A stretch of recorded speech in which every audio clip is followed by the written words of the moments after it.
Hello learners, नमस्कार। मैं doctor Lakshmi Narayan, associate professor of economics, government college Mahendragarh. आज आपके सामने प्रस्तुत हूँ एक नए वीडियो लेक्चर के साथ। और आज के इस वीडियो लेक्चर में हम डिस्कस करने वाले हैं मैक्रो इकोनॉमिक्स के एक important topic Samuelson model of trade cycle के भाग 2 को।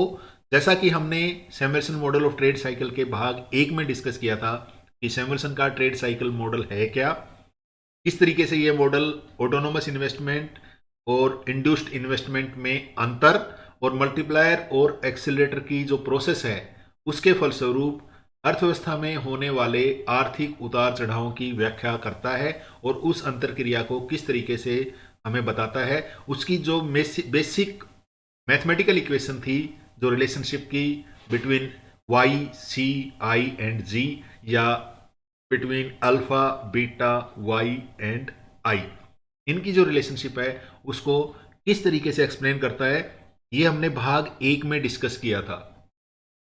इंटरेक्शन की प्रोसेस क्या है उसको हमने डिस्कस किया था और उसमें हमने देखा था कि किस तरीके से ऑटोनोमस इन्वेस्टमेंट में चेंज मल्टीप्लायर की प्रक्रिया के फलस्वरूप आय को बढ़ाते हैं।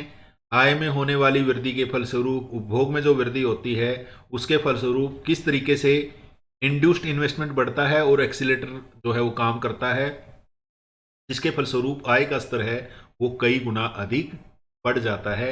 ये हमने भाग 1 में डिस्कस किया था और जो बेसिक इक्वेशन थी वो हमने डिस्कस की थी। ये इक्वेशन हमने ड्राइव की थी और इसको एक्सप्लेन किया था। आज के इस वीडियो लेक्चर में हम डिस्कस करेंगे कि अल्फा और बीटा की अगर हम अलग अलग वैल्यू लेते हैं तो ये जो इनकम जनरेशन की जो प्रोसेस आएगी वो कौन सा पाथ फॉलो करेगी, वो कौन सा रास्ता फॉलो करेगी, उसका ग्राफ किस तरीके का होगा। बेसिकली आज का हमारा फोकस जो है वो ये होगा कि अल्फा और बीटा की जो अलग अलग वैल्यूज आएंगी तो इसका मतलब इंटरेक्शन प्रोसेस जो है वो चेंज होगी और उस चेंज होने से वाई टी क्या पाथ फॉलो करेगी वो हमें देखना है। चलिए शुरू करते हैं और उसको जानने का प्रयास करते हैं। सबसे पहले हमें कुछ हाइपोथेटिकल वैल्यूज लेते हैं। सैमुअल्सन ने भी, जैसे कि अल्फा जो है 0.5, बीटा 1, यानी हमारा जो मल्टीप्लायर है वो 2 हो जाएगा। अल्फा 0.5 है तो यानी अल्फा की वैल्यू ये जो जो बढ़ेगी मल्टीप्लायर की वैल्यू जो है वो बढ़ती जाएगी, यानी मल्टीप्लायर की वैल्यू भी अल्फा के बढ़ने के साथ साथ बढ़ेगी। बीटा हमारा एक्सीलेटर है, इसकी वैल्यू हमने 1 मान ली है। जी हमने स्थिर माना था, आई कैप लगाई थी उसके ऊपर, तो 100 हमने मान लिया है। इस पूरे एग्जाम्पल में इसको 100 के साथ हम एक्सप्लेन करेंगे। जी 100 रखेंगे। t-1 समय की इनकम और t-2 समय की इनकम को हमने 0 मान लिया है कि स्टार्टिंग से हम इनकम जनरेशन की प्रोसेस को समझने का प्रयास करेंगे। ये मान्यताएं हैं। हमने कुछ चीज़ें मान ली हैं, अल्फा का मान लिया, बीटा का मान लिया, जी की हमने वैल्यू देख ली और पीछे की 2 साल की इनकम को हमने 0 माना। इस आधार पे इस इंफॉर्मेशन के साथ अब हम जो हमारी इक्वेशन है, इक्वेशन नंबर 7 थी पिछले उसमें जब हमने डिस्कस किया था, तो इक्वेशन नंबर 7 के माध्यम से हम जो है y की वैल्यू जानने का प्रयास करेंगे। चलिए सबसे पहले पीरियड में हम y की इनकम मापते हैं। y t है ना, तो y को 1 करके देखते हैं तो हमारी इनकम कितनी आएगी। अगर हम y 1 करेंगे तो हमारा i की वैल्यू तो वैसे की वैसे आएगी जो हमने दी हुई है 100। अल्फा कितना है हमारा 0.5 इंटू वाई t-2, t-1 हमने कितना माना 0, तो ये वैल्यू 0 आ जाएगी, ये वैल्यू 0 आ जाएगी, ये वैल्यू 0 आ जाएगी। तो पहले पीरियड में हमारी इनकम आएगी 100। इसी तरीके से दूसरे पीरियड की इनकम हम कैलकुलेट कर सकते हैं। y2 के लिए हमें क्या चाहिएगा, i तो 100 ही रहेगा। y2 के लिए हमें y1 की जरूरत पड़ेगी, यहाँ y1 क्योंकि 2 है ना, तो 2-1 y1 हो जाएगा। y1 हमारा कितना है 100। इस 100 को मल्टीप्लाई करेंगे अल्फा से तो 0.5 इंटू 100। इस 100 को मल्टीप्लाई करेंगे alpha into beta. Alpha into beta कितना है, बीटा 1 माना है हमने, अल्फा 0.5 माना है, तो 0.5 आ जाएगा। और ये 100, यानी यहाँ से 50 आएगा, यहाँ से 50 आएगा, यहाँ से 100, y2 हमारी 200 आ जाएगी। इसी तरीके से हम y3 भी काउंट कर सकते हैं क्योंकि अब हमें पिछले 2 पीरियड की इनकम पता लग गई, तो हम y3 भी ज्ञात कर सकते हैं, y4 भी ज्ञात कर सकते हैं, हम y5 भी ज्ञात कर सकते हैं, y6 भी ज्ञात कर सकते हैं इस इक्वेशन को यूज करते हुए, जो इक्वेशन हमें यहां दी गई है। अब ये जो अलग अलग वैल्यूज आएंगी उनको हम एक टेबल के द्वारा देखने का प्रयास करते हैं। इस टेबल में मैंने उनको समराइज किया है। पहले पीरियड में इनकम ऑटोनोमस इन्वेस्टमेंट 100 था, कंजम्पशन में अंतर कितना आएगा, t-1 समय की इनकम 0 मान ली थी तो 0 आएगा। इंड्यूस्ड इन्वेस्टमेंट t- इनकम ये गुना 0.5, ये गुना 0.5, यानी t-1 समय की इनकम और t-2 समय की इनकम को हम अल्फा और बीटा की वैल्यू के साथ, अल्फा और बीटा की अल्फा कितना लिया हमने 0.5, बीटा कितना लिया 1, तो 1 इंटू 0.5 कितना आ जाएगा 0.5, यानी 0.5 इंटू जिस पीरियड की हम इनकम देख रहे हैं उससे पहले वाले पीरियड की इनकम और उससे 2 ईयर पहले वाले ईयर की इनकम। जैसा कि हमने वहां डिस्कस किया था, अगर हमें 2021 का उपभोग देखना है तो हमें 2020 की इनकम और 2019 की इनकम की जरूरत पड़ेगी। इंड्यूस्ड इन्वेस्टमेंट कितना होगा, इस फार्मूले के आधार पे हमारा वाई टी आएगा। इक्विलिब्रियम इनकम का फार्मूला हमने देखा था, I plus C, this is G, this is I and this is C. तो इन तीनों का जोड़, ये जो कॉलम है लास्ट वाला, ये तीनों का जोड़ है, 2, 3 और 4 नंबर कॉलम के जोड़ से हमने इसको बनाया। अब अगर दूसरे पीरियड में हम आए, ये इनकम हमने कैलकुलेट की थी दूसरे पीरियड की, तो ऑटोनोमस इन्वेस्टमेंट 100 ही है, अल्फा हमारा 0.5 है, t-1 दूसरे पीरियड की इनकम काउंट कर रहे हैं, तो इसका मतलब पहले पीरियड की जो हमारी निवेश कितना था उसको अल्फा से गुना कर देंगे। ये 100 कहाँ है, ये 100 इस पहले पीरियड का आया है, यानी पहले पीरियड की इनकम गुना 0.5, अल्फा से मल्टीप्लाई किया तो 50 आ गया। अब तीसरे पीरियड में अगर हमें उपभोग देखना है तो तीसरे पीरियड का उपभोग किस चीज पे डिपेंड करेगा, वो डिपेंड करेगा कि दूसरे पीरियड में इनकम कितनी थी 200 गुना हमारी उपभोग प्रवृत्ति कितनी है, यानी उस बढ़ी हुई इनकम का कितना हिस्सा हम खर्च करते हैं। हमने मान लिया कि हम आधा करते हैं, अल्फा इज इक्वल टू 0.5 माना था, तो 0.5 इंटू 200। इसी तरीके से अगर हमें चौथे पीरियड का उपभोग देखना है, करंट कंजम्पशन देखना है, तो हम किस तरीके से देखेंगे, इससे पहले वाले ईयर, चौथे ईयर की हम चौथे पीरियड की देख रहे हैं ना, तो तीसरे पीरियड की इनकम कितनी थी 250 और उपभोग प्रवृत्ति कितनी है 0.5, तो 250 गुना 0.5 यानी 250 का आधा 125। इस मान्यता पे हमने इस तरीके से हमने सी को कैलकुलेट कर लिया। लेकिन ये इनकम अगर आप देखेंगे कैसे आएगी, तो इसके लिए हमें आई की भी जरूरत पड़ेगी। वाई को हमने कैसे निकाला था, अल्फा इंटू बीटा कितना हमारा 0.5, यानी इस 0.5 को हम गुणा करेंगे इस पीरियड की इनकम से और इससे पहले वाले पीरियड की इनकम से।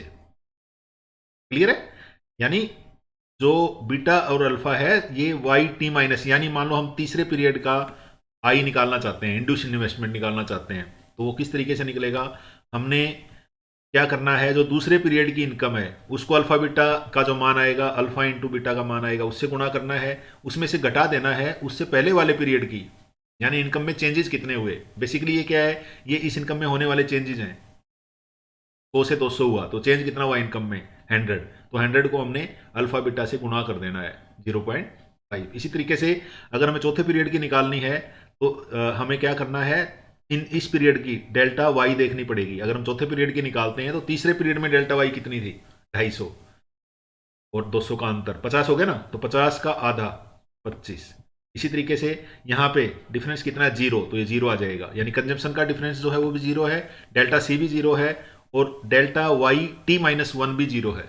यानी इस आधार पे हम इंड्यूस्ड इन्वेस्टमेंट की वैल्यू निकाल सकते हैं। आई होप आप कैलकुलेट कर पाओगे इसको। फिर से हम इसको देखते हैं, 7वें पीरियड में मैं इसको एक बार फिर से एक्सप्लेन करने का प्रयास करता हूं। ऑटोनोमस इन्वेस्टमेंट हमारा 100 है, 7th पीरियड की निकाल रहे हैं हम। अब 7th पीरियड का कंजम्पशन कितना होगा वो डिपेंड करेगा 6th पीरियड की इनकम कितनी थी। कितनी है 6th पीरियड में इनकम 200, यानी 200 इंटू 0.5 या 200 का आधा 100 हो गया, क्योंकि हमने अल्फा को 0.5 लिया था। 0.5 का मतलब है 1/2।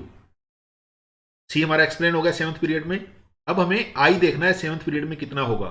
इसको हम दो तरीके से देख सकते हैं, दो तरीके से इसको देखा जा सकता है। पहला तरीका जो है मैंने अभी बताया था, ये देखेंगे हम इनकम में चेंजेस कितने हुए इससे पहले वाले पीरियड में, यानी 5वें और चौथे, हमने 7वें पीरियड का इंड्यूस्ड इन्वेस्टमेंट देखना है कितना होगा। तो इसके लिए हम क्या करेंगे, 5वें और छठे पीरियड में इनकम का चेंज कितना हुआ, कितना हुआ 25। इस 25 को हम क्या करेंगे, मल्टीप्लाई करेंगे, घटी ना 25 माइनस 25 हुआ, इसको मल्टीप्लाई करेंगे 0.5 से। 0.5 का मतलब आधा, यानी 25 को जब हम हाफ करेंगे, माइनस हुआ ना, तो माइनस 12.5। ठीक है, यानी अगर हमें 7वें पीरियड के इंड्यूस्ड इन्वेस्टमेंट को जानना है तो हमें देखना है 5वें और छठे पीरियड में इनकम का चेंज कितना हुआ। 225 से 200 हो गई, यानी माइनस 25 हुआ, इस -25 को मल्टीप्लाई कर देंगे अल्फा और बीटा की वैल्यू जो यहाँ पे 0.5 है, यानी 0.5 इंटू 25 ये आ जाएगा हमारा -12.5। इसको यहाँ से भी निकाल सकते हो आप, ये जो अंतर है यहाँ पे करंट कंजम्पशन का जो अंतर है डेल्टा सी जो है, डेल्टा सी अगर यहां से निकालोगे आप तो डेल्टा सी हमारा कितना है -12.5। तो यहां से अगर इस इक्वेशन से निकालना चाहते हो, करंट कंजम्पशन से निकालना चाहते हो, कंजम्पशन में होने वाले चेंज से निकालना चाहते हो, तो इसको सिर्फ बीटा से मल्टीप्लाई करना पड़ेगा, यानी डेल्टा सी इंटू बीटा कितने 1, यानी -12.5 इंटू 1। ठीक है, आई होप समझ में आ गया होगा। चलो एक बार 10th पीरियड की फिर से देखते हैं। अगर हमें 10th पीरियड का इंड्यूस्ड इन्वेस्टमेंट निकालना है, मैंने दो तरीके बताए थे। एक तरीका बताया था हमें ये देखना है कि कंजम्पशन में कितना चेंज हुआ। यहाँ पे देख लेंगे कंजम्पशन हमारा कितना हुआ, 3.13 है, 3.13 का चेंज हुआ, गुना, इसमें हम गुना किससे कर देंगे, इसमें हम गुणा करेंगे 1 से, अगर यहां से लेते हो तो। और अगर हम यहां से लेते हैं तो इससे पहले वाले दो पीरियड की इनकम में चेंजेस देखना है और इसको मल्टीप्लाई करेंगे हम अल्फा और बीटा से। तो इस तरीके से हम वैल्यूज जो है वो ड्रॉ कर सकते हैं अलग अलग अजम्पशन के साथ, अल्फा और बीटा के अजम्पशन के साथ। ठीक है, ये हमने जो ड्रॉ किया है, ये अल्फा को हमने 0.5 माना है और बीटा को 1 माना है। तो इस तरीके का हमारा इनकम जनरेशन की प्रोसेस चलेगी, पहले बढ़ेगी, फिर घटी, फिर से बढ़नी शुरू हो गई। तो जो ग्राफ आएगा वो पहले बढ़ने वाला आएगा इनकम का, उसके बाद एक थोड़ा सा डाउनवर्ड मूवमेंट आएगा और फिर से अपवर्ड मूवमेंट आएगा। तो इस तरीके के साइकिल्स जनरेट होंगे। हालांकि साइकिल की नेचर को समझने के लिए हमें थोड़ी सी एक्सरसाइज और करनी पड़ेगी और अल्फा और बीटा की अलग अलग वैल्यूज के साथ हम एक बार इस इनकम जनरेशन प्रोसेस को सिमुलेट करते हैं। चलिए देखते हैं। अल्फा की वैल्यू अगर हम 0.5 लेते हैं और बीटा की वैल्यू अगर हम 0 लेते हैं तो हमारी इनकम जनरेशन की प्रोसेस देखिए। यहाँ पे बीटा हमने क्या लिया, 0, यानी जो हमारा एक्सीलेटर है उसकी वैल्यू 0 है, तो इसका मतलब इंड्यूस्ड इन्वेस्टमेंट हमारा 0 होगा। तो क्या काम करेगा, सिर्फ ऑटोनोमस इन्वेस्टमेंट के फलस्वरूप मल्टीप्लायर काम करेगा।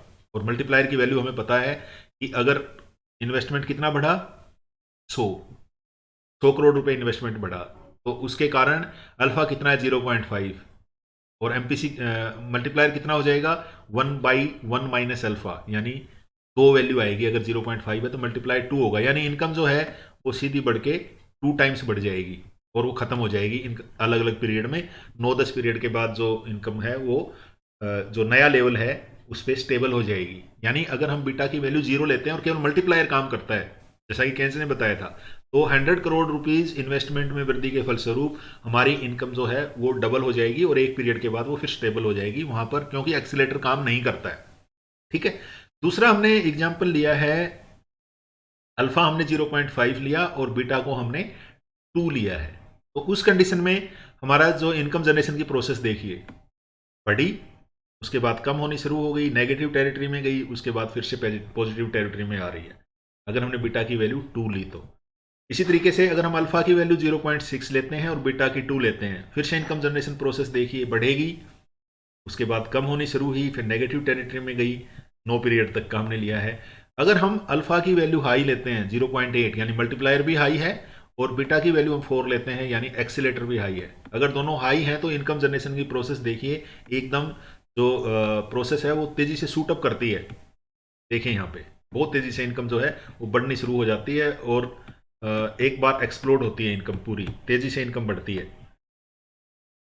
तो ये थी हमारी इनकम जनरेशन की प्रोसेस अलग अलग मान्यताओं पे, यानी अल्फा और बीटा का मान के आधार पे, जो दोनों का इंटरेक्शन है उसके आधार पे जो हमारे साइकिल्स आएंगे उनकी नेचर अलग अलग होगी। ये जो वैल्यूज निकाली इसको मैंने प्लॉट करने का प्रयास किया, पहले अल्फा 0.5 और बीटा को प्लॉट किया तो इस तरीके का ग्राफ आया 9 पीरियड के साथ, जैसा कि हमने पीछे टेबल में दिखाया था, उसी से मैंने इसको प्लॉट किया है। तो यहाँ पे आप देख सकते हो इनकम एक बार इनिशियल लेवल से इंक्रीज हो जाएगी और उसके बाद वो स्टेबल हो जाएगी क्योंकि बीटा की वैल्यू 0 है।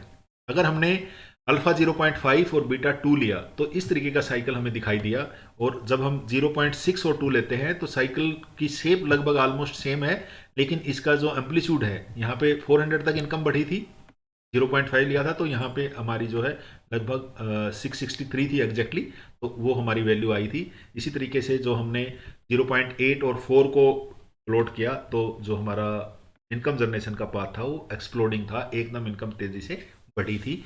ये जो पीछे टेबल बनाई थी उसको मैंने प्लॉट किया था, लेकिन अगर हम इसको और अच्छे से समझना चाहते हैं तो हमने इस पीरियड को ज़्यादा बढ़ाना पड़ेगा। फिर से हमने एक्सेल को यूज़ करते हुए मैंने 50 पीरियड तक इसको इनकम जनरेशन की प्रोसेस को देखा और उसके आधार पे जो हमारा ग्राफ आया 50 ऑब्जर्वेशन के आधार पे वो इस तरीके का आया। अगर मैं अल्फा 0.5 और बीटा 1 लेता हूँ और उसको 50 पीरियड तक सिमुलेट करते हैं इनकम जनरेशन, तो ये पाथ आएगा, इनकम बढ़ेगी, थोड़ी सी कम होगी, फिर बढ़ेगी और ये स्टेबल हो जाएगी। अल्फा के मल्टीप्लायर का जो इफेक्ट है सब्सिडाइज हो जाएगा क्योंकि बीटा केवल 1 है, तो ये वैल्यू आएगी।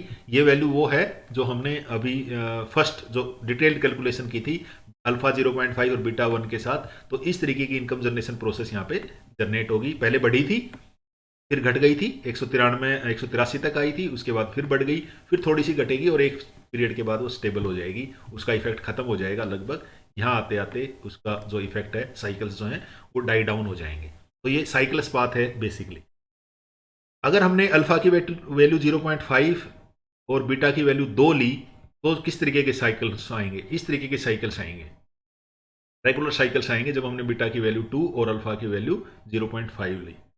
तीसरा मैंने 0.6 और बीटा की वैल्यू 2 के साथ लिया, अल्फा की वैल्यू 0.6 और बीटा की वैल्यू 2। तो हमारे जो साइकिल्स हैं देखिए थोड़े से एक्सप्लोड हो रहे हैं। जो जो टाइम पीरियड आगे बढ़ता है तो इसका जो इफेक्ट है वो इसका जो एम्पलीट्यूड है साइकिल्स का वो बढ़ता जाता है और जो साइकिल्स हैं वो एक्सप्लोड हो जाएंगे एक पीरियड के बाद। अगर हम 0.8 और 4 लेते हैं तो इस तरीके की इनकम जनरेशन प्रोसेस जो एक्सप्लोडिंग है, इसमें मैंने ज़्यादा पीरियड के लिए इसको एक्सट्रापोलेट नहीं किया। उसका कारण ये था कि ये 9 पीरियड में जो शेप आ रही थी वो भी 50 पीरियड में भी वही शेप आ रही थी, यानी एकदम जो इनकम है वो एक्सप्लोड करेगी, बहुत तेज़ी से बढ़ेगी। ठीक है, तो ये दिखाने का मेरा मकसद ये था कि जो इनकम जनरेशन प्रोसेस है वो क्या पाथ फॉलो करेगी, ये अल्फा और बीटा की अलग अलग वैल्यूज पे डिपेंड करता है। और सैमुअल्सन ने भी यही तरीका अपनाते हुए ये कहा कि अल्फा और बीटा के अलग अलग मान जो हैं वो अलग अलग साइकिल्स को जनरेट करेंगे। अब वो मान कौन कौन से हो सकते हैं उन्होंने लिए और हम उनको देखने का प्रयास करते हैं। यहाँ पे एक्स एक्सिस में हमने वैल्यू ऑफ एक्सीलेटर ली है और वाई एक्सिस पे वैल्यू ऑफ मल्टीप्लायर ली है, यानी नीचे तो हमने त्वरक का मान लिया है और ऊपर जो वाई एक्सिस है उसमें हमने मल्टीप्लायर की वैल्यू ली है और इसके आधार पे हमने कुछ एरियाज आइडेंटिफाई किए हैं। पहला एरिया है हमारा ए। अब ध्यान से देखेंगे तो यहाँ मल्टीप्लायर की वैल्यू हाई है, यहाँ तो इस पीरियड में तो लो है, लेकिन इस पीरियड में मल्टीप्लायर की वैल्यू हाई है लेकिन एक्सीलेटर लो है। मल्टीप्लायर की वैल्यू कम हो या ज़्यादा हो लेकिन एक्सीलेटर यहाँ लो है, एक्सीलेटर की वैल्यू ज़्यादा नहीं है, 1 से ज़्यादा नहीं है, 1.525 टाइप इसमें ग्राफ में आपको दिख रही है। इसको आप मान सकते हो कि 1 से अगर नीचे है और 0.8 0.9 तक भी अगर एमपीसी है तो ये ए रीजन में आएंगी। बी रीजन हमारा कौन सा रीजन है? बी रीजन हमारा रीजन है जो इस लाइन में ये लाइन और ये रोटेड लाइन है, इसके बीच का जो एरिया है, ये वाला जो एरिया है ये हमारा बी रीजन है। अगर ये जो बी रीजन कौन सा रीजन है? ये बी रीजन वो रीजन है कि जहां पर अगर आप ध्यान से देखें कि अगर मल्टीप्लायर हाई है तो एक्सीलेटर की वैल्यू कम है, एक्सीलेटर की वैल्यू अगर ज्यादा है तो मल्टीप्लायर की वैल्यू कम है, तो ये हमारा बी रीजन आएगा। तीसरा जो हमारा रीजन है वो सी रीजन है। थोड़ा सा यहाँ पे मल्टीप्लायर की वैल्यू भी ठीक ठाक है और अगर मल्टीप्लायर की वैल्यू गिर रही है तो एक्सीलेटर की वैल्यू बढ़ गई है, लेकिन मल्टीप्लायर भी बहुत ज़्यादा इसमें कम वैल्यू नहीं है। ये रीजन जो है ये हमारा सी रीजन है। इसके ऊपर का जो हमारा रीजन है वो हमारा डी रीजन है, ये डी रीजन है। यहाँ पे दोनों की वैल्यू ही ऑलमोस्ट हाई है, यानी मल्टीप्लायर और एक्सीलेटर दोनों की वैल्यू नॉर्मली हम यहाँ पे हाई है। एक और रीजन है जिसको हम आगे लेंगे, ई रीजन है। ई रीजन कौन सा रीजन है? जो इस लाइन पे है, एक स्पेशल रीजन है जिसको हम बाद में डिस्कस करेंगे, वो ई रीजन रहेगा। अब जो साइकिल आएंगे, बिजनेस साइकिल जो उत्पन्न होंगे, ट्रेड साइकिल जो उत्पन्न होंगे, ए रीजन में अलग टाइप के होंगे, बी में अलग टाइप के होंगे, सी में अलग टाइप के होंगे, डी में अलग होंगे और ई रीजन में वो अलग होंगे। चलिए अब देखते हैं कि हर रीजन में जो बिजनेस साइकिल्स हैं वो किस तरीके के उत्पन्न होंगे। ठीक है, अब हम शुरू करते हैं पहले ए रीजन से। ए रीजन हमने देख लिया, बताया अभी मल्टीप्लायर की वैल्यू हाई है लेकिन एक्सीलेटर और लो भी है लेकिन एक्सीलेटर की वैल्यू जो है वो लो है। तो उस स्थिति में जो हमारे साइकिल्स आएंगे वो साइकिल्स जो हैं, इनकम जो है वो अगर इन्वेस्टमेंट बढ़ेगा तो अपवर्ड जाएगी, घटेगा तो डाउनवर्ड जाएगी, लेकिन जो अपवर्ड और डाउनवर्ड के जो मूवमेंट हैं वो एक समय के बाद डाई डाउन हो जाएंगे, क्योंकि इकोनॉमी जो है वो इक्विलिब्रियम पोजीशन में पहुंच जाएगी, जैसा कि हमने देखा था। ये मैंने जो 50 साइकिल वाला बनाया था उसी ग्राफ को रिप्रोड्यूस किया है। यानी ये इनिशियल इक्विलिब्रियम था, इनकम बढ़ी, ऑटोनोमस इन्वेस्टमेंट के कारण, मल्टीप्लायर एक्सीलेटर के प्रभाव के कारण इनकम डाउन होगी, एक दो साइकिल आएंगे और उसके बाद ये बहुत जल्दी स्टेबल हो जाएगी, नए इक्विलिब्रियम पॉइंट पे चली जाएगी। यानी ये 100 है तो जैसे कि मान लो ये 200 हो गई, अगर मल्टीप्लायर की वैल्यू 2 है तो लगभग उस लेवल पे ये स्टेबल हो जाती है। तो ये जो है बेसिकली साइकिललेस पाथ है, इसमें कोई साइकिल जो है वो जनरेट नहीं होते हैं। जो बी रीजन है हमारा, वो कौन सा है? जब मल्टीप्लायर की वैल्यू हाई है तो एक्सीलेटर की वैल्यू कम है, और जब एक्सीलेटर की वैल्यू हाई है तो मल्टीप्लायर की वैल्यू कम है। इसको हम बी रीजन में लेते हैं। तो बी रीजन में जो साइकिल्स आएंगे वो कौन से आएंगे? बी रीजन जो है उसमें जो साइकिल्स आएंगे वो डैम्प्ड साइकिल्स आएंगे। डैम्प्ड साइकिल, उत्साहहीन, जिनमें जान नहीं होगी, उत्साहहीन साइकिल आएंगे जो धीरे धीरे डाई डाउन हो जाएंगे। उत्साहहीन, जैसे कि मान लो ये हमारी इनिशियल इक्विलिब्रियम की पोजीशन थी, यहाँ पे हम इनिशियल इक्विलिब्रियम में थे, ऑटोनोमस इन्वेस्टमेंट आया और उसके कारण इनकम बढ़ेगी, और एक्सीलेटर के इम्पैक्ट के कारण हमारी जो इनकम जनरेशन की प्रोसेस शुरू होगी। लेकिन जो प्रोसेस है वो धीरे धीरे, जो साइकिल्स की नेचर है वो धीरे धीरे डाई डाउन होती जाएगी। यानी यहाँ जो साइकिल आएंगे वो डैम्प्ड आएंगे। जैसे कि आप एक बॉल फेंकते हो रूम में, टेनिस बॉल अगर फेंकते हो तो पहली बार वो ज़्यादा ऊंची जाती है, फिर धीरे धीरे धीरे धीरे उसका जो लेवल है कम होता जाता है। यानी जो एम्पलीट्यूड है वो टाइम के साथ साथ कम होते जाएंगे यहाँ पे, इसलिए, और धीरे धीरे डाई डाउन हो जाएंगे। तो इसलिए इसको हम कहते हैं कि ये उत्साहहीन डैम्प्ड साइकिल हैं, जिनमें कोई जान नहीं है, वो साइकिल्स डैम्प्ड फ्लक्चुएशन आएंगे अगर हम बी रीजन में। बी रीजन मैंने बताया था कौन सा है। अब आते हैं हम सी रीजन पे। सी रीजन कौन सा है? ये रीजन है जिसमें दोनों की वैल्यू मॉडरेट सी है। यहाँ पे एक्सीलेटर अगर कम है तो मल्टीप्लायर हाई है, यहाँ पे मल्टीप्लायर अगर लो है तो एक्सीलेटर हाई है। इस स्थिति में जो सी रीजन है, सी रीजन में साइकिल्स कौन से आएंगे? सी रीजन में जो वैल्यूज हैं एक्सीलेटर की और मल्टीप्लायर की इस तरीके से होंगी कि जो साइकिल्स आएंगे वो एक्सप्लोजिव आएंगे। यानी इनकम जो है उसका जो एम्पलीट्यूड है इनकम जनरेशन का, वो बार बार जो है वो बढ़ता जाएगा। यानी इस तरीके के साइकिल्स आएंगे। ये साइकिल्स हमें क्या बताते हैं कि जो हमारा एम्पलीट्यूड है साइकिल्स का वो बढ़ता जाएगा। पहली बार इनकम इंक्रीज जो ऊपर की तरफ होगा वो इतना होगा, इतना होगा। ये ध्यान रखना कि डाउनवर्ड भी जा रहा है इतना ही, लेकिन जो एम्पलीट्यूड है, जो फ्लक्चुएशन का जो एम्पलीट्यूड है वो ज़्यादा से ज़्यादा होता जाएगा। यानी एक्सप्लोड करेंगे ये भी टाइम के साथ साथ, ये भी एक पीरियड के बाद एक्सप्लोड हो जाएंगे। तो इनको भी हम एक्सप्लोजिव फ्लक्चुएशन कह सकते हैं। पहले धीरे और उसके बाद साइकिल्स में जाएंगे। ठीक है, एक्सप्लोजिव साइकिल्स हैं ये। अब आते हैं हम डी रीजन। डी रीजन हमने देखा था जहां दोनों की वैल्यू हाई थी। तो इसमें क्या होगा? एक्सप्लोड करेगा और जो इक्विलिब्रियम पोजीशन है उससे हम हट जाएंगे। यानी इस तरीके के साइकिल्स आएंगे। इनकम जो है अचानक एकदम ऊपर की तरफ बढ़ जाएगी, डाइवर्ज हो जाएगी। अगर इन्वेस्टमेंट बढ़ता है तो एकदम ऊपर की तरफ शूट करेगी इनकम, अगर इन्वेस्टमेंट घटता है तो एकदम नीचे की तरफ शूट करेगी, अगर अल्फा और बीटा दोनों की वैल्यू हाई होंगी तो। यानी डी रीजन में अगर होंगी, डी रीजन हमने देखा था कौन सा था। ठीक है, अब हम आते हैं ई रीजन पे, जो मैंने कहा था एक स्पेशल रीजन है। तो स्पेशल रीजन क्यों है? स्पेशल रीजन इसलिए है कि यहाँ पे जो वैल्यूज हैं वो इस तरीके की वैल्यू हैं कि जिनके कारण जो साइकिल्स आएंगे वो हमारे रेगुलर साइकिल्स आएंगे। यानी मॉडरेट वैल्यूज हैं दोनों की, जिसके फलस्वरूप जो साइकिल जनरेट होंगे वो मॉडरेट होंगे। ये मॉडरेट साइकिल्स हैं जहाँ पे इनका एम्पलीट्यूड है वो लगभग एक जैसा रहता है। ये वैल्यू जैसे हमने 0.5 और 2 की वैल्यू पे देखे थे, तो ये साइकिल्स आएंगे जहाँ पर जो एम्पलीट्यूड है वो लगभग एक समान रहता है। उसी तरीके से एक जो इक्विलिब्रियम पॉइंट है, इक्विलिब्रियम या लॉन्ग टर्म पाथ है, उसके अराउंड रेगुलरली घूमते रहेंगे। तो ऐसे साइकिल्स आते हैं, वो रीजन ई में है, और वहाँ पे दोनों की वैल्यू इस तरीके की होगी। जैसे हमने देखा था 0.5 और जब 2 वैल्यू हमने ली थी तो वहाँ पे इस तरीके के साइकिल्स जनरेट हुए थे 50 ईयर में जब हमने देखा था। तो इसका मतलब कि इकोनॉमी में जो साइकिल्स आएंगे वो कैसे होंगे, डिपेंड करता है अल्फा और बीटा की वैल्यू पर। हम क्या वैल्यू लेते हैं, किस रीजन में वो लाई करती हैं। लेकिन जो हमने 5 रीजन यहाँ आइडेंटिफाई किए थे, ए बी सी डी और ई, यहाँ पे ए रीजन और डी रीजन जो है उसमें साइकिल्स नहीं आते हैं। ए रीजन में इनकम बढ़ के स्टेबल हो जाती है और डी में एकदम डाइवर्ज हो जाती है, यानी एकदम या तो बढ़ती है या घटती है, उसमें साइकिल्स नहीं आते। ऐसा नहीं बढ़े और घटे, ऐसी स्थिति नहीं आती। जो केवल बिजनेस साइकिल आएंगे वो बी सी और ई रीजन में ही आएंगे। बी में हमने कौन से साइकिल्स की बात की थी? बी में जो साइकिल आएंगे वो डंप्ड आएंगे, पहले बड़ा फिर छोटा और एक टाइम के बाद वो स्टेबल हो जाएंगे। सी रीजन में जो साइकिल आएंगे वो कैसे आएंगे, पहले थोड़े परिवर्तन, फिर ज्यादा और फिर ज्यादा, यानी एक्सप्लोजिव साइकिल्स आएंगे। और जो सी रीजन है, इस सी रीजन में जो साइकिल्स आएंगे वो रेगुलर साइकिल्स आएंगे। यानी रेगुलर साइकिल से हमारा क्या मतलब है कि इनकम जो है वो इक्विलिब्रियम पॉइंट के अराउंड जो है वो एक्सेलरेट होती, फ्लैक्चुएट होती रहेगी। इस तरीके के साइकिल्स आएंगे। तो ये हमारा सी रीजन है, यानी बी, सी और ई रीजन में ही साइकिल्स प्रोड्यूस होंगे, बाकी रीजन्स में साइकिल प्रोड्यूस नहीं होंगे।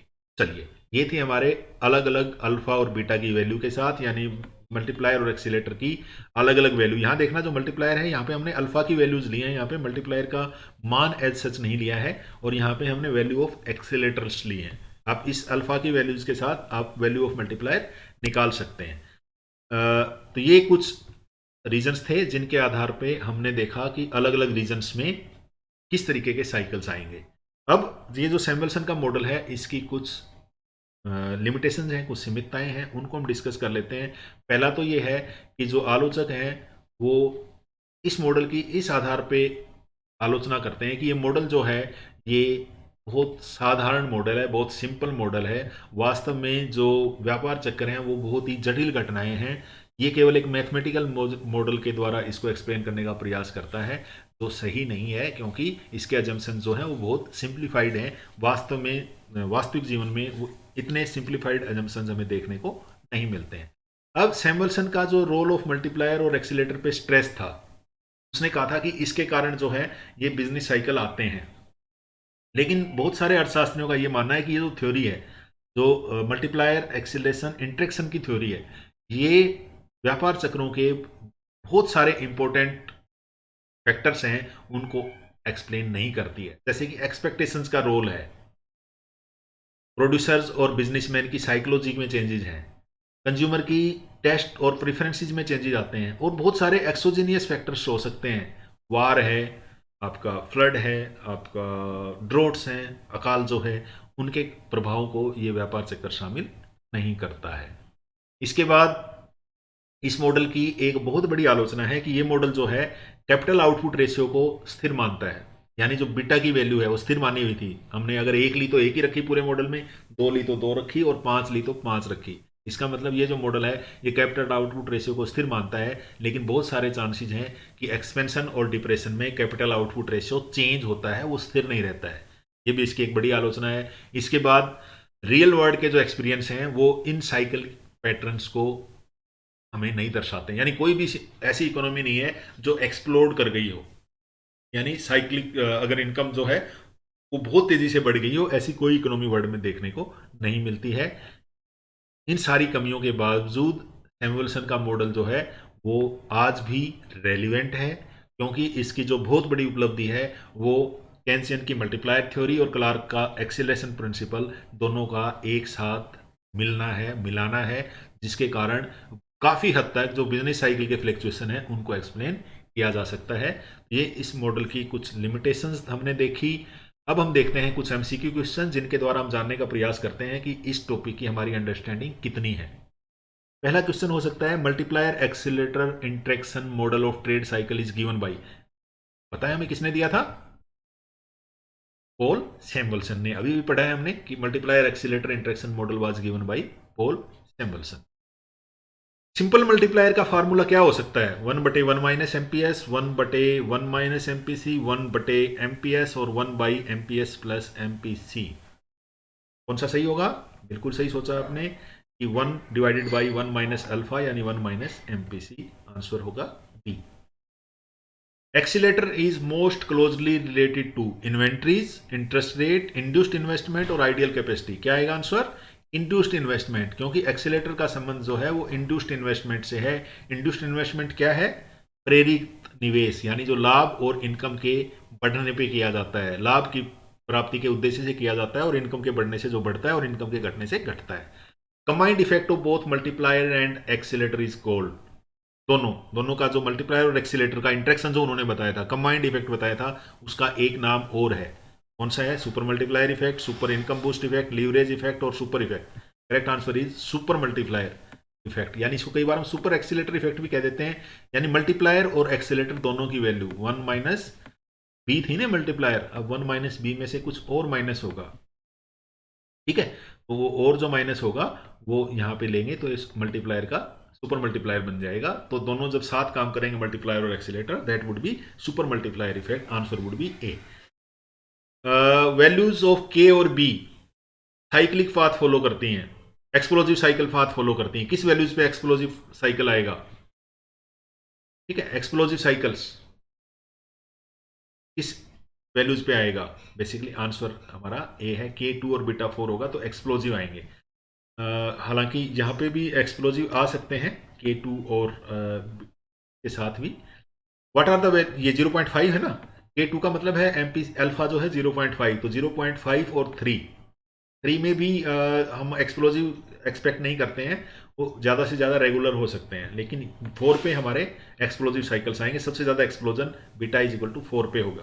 What are the value of multiplier where economy stabilize after one time increment? ये अगर अल्फा 0.5 है और हमारा बीटा जो है वो हमारा 0 है, तो उस कंडीशन में इकोनॉमी जो है, क्योंकि एक्सीलेशन का इफेक्ट नहीं होगा, केवल मल्टीप्लायर का होगा, तो मल्टीप्लायर कुछ पीरियड के बाद वो स्टेबलाइज हो जाता है। तो आंसर होगा B. Keynes utilized the multiplier acceleration interaction technique to explain trade cycles। सही और गलत बताना है आपको। क्या केन्स ने एक्सप्लेन किया था मल्टीप्लायर एक्सप्लेटर का? नहीं, गलत है। Samuelson assumed consumption to be a factor of income of the preceding period, यानी जो CT है वो फंक्शन होगा YT-1। ट्रू, सैमुअलसन ने ऐसा माना था।